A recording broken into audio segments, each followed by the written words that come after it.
আমি কীভাবে এখানে নোট করতাম বা নোট করছি সেটা হচ্ছে দেখেন, আজকে আপনাদের আমার পড়ার একটা টেকনিক শিখিয়ে দিই। যে আমরা জানি জব সলিউশন হচ্ছে যে কোনো প্রি পাস করে যাওয়ার একটা খুব মারাত্মক একটা সিক্রেট। মানে আপনি যত বেশি জব সলিউশন করবেন তত বেশি আপনি এগিয়ে থাকতে পারবেন। মানে জব সলিউশনগুলো আপনাকে যে কোনো প্রতিযোগিতামূলক পরীক্ষায় জব সলিউশনগুলো অবশ্যই পারতে হবে। তো জব সলিউশনের যেটাকে বলা হয় রুট বা মাদার, সেটা হচ্ছে বিসিএসের জব সলিউশন।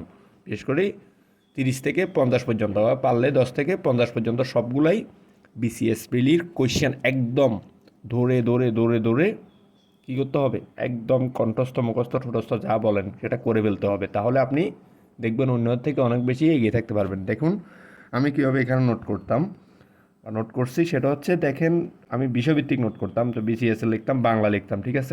ধরেন 46তম বিসিএসের। তো যেই জিনিসগুলো কঠিন আমার কাছে পড়ার সময়, যেগুলো বারবার কয়েকবার পড়ার পরও আমার কাছে কি কঠিন মনে হচ্ছে, কনফিউশন থেকে যাচ্ছে, ওগুলো আমি বেশ করেই নোট করে ফেলছি।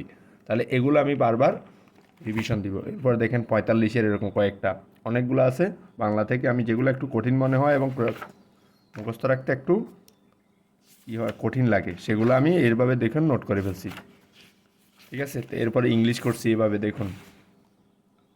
ইংলিশটা যেগুলো কঠিন মনে হয়, যে বিশেষ করে প্রিপোজিশন বলেন বা যে কোনো ফ্রেজ বলেন, তারপর পার্সোনাল বলেন, এগুলো আমি যেগুলো আমার কাছে কঠিন মনে হয় বা যে কোনো সাহিত্য থেকে যেগুলো রাইটারের নাম এগুলো প্রায় সময় এসে থাকে, আপনি বিশেষ করে সাহিত্যগুলো দেখবেন এই বিসিএস বিগত থেকে চলে আসবে। তো আপনার এগুলো ভুল করা যাবে না। তারপরে যেমন সিনোনিম আছে, অ্যান্টোনিম আছে, এগুলো আমি আমার মতো করে জাস্ট যেগুলো কঠিন মনে হয় সেগুলো বারবার নোট করে ফেলছি। নোট করে ফেলতে ফেলতে একটা সময় দেখবেন যেগুলো কঠিন মনে হয় সেগুলো আর কঠিন মনে হবে না। এগুলো আমি বারবার এগুলো রিভিশন দিব, শুধু এগুলো রিভিশন দিব।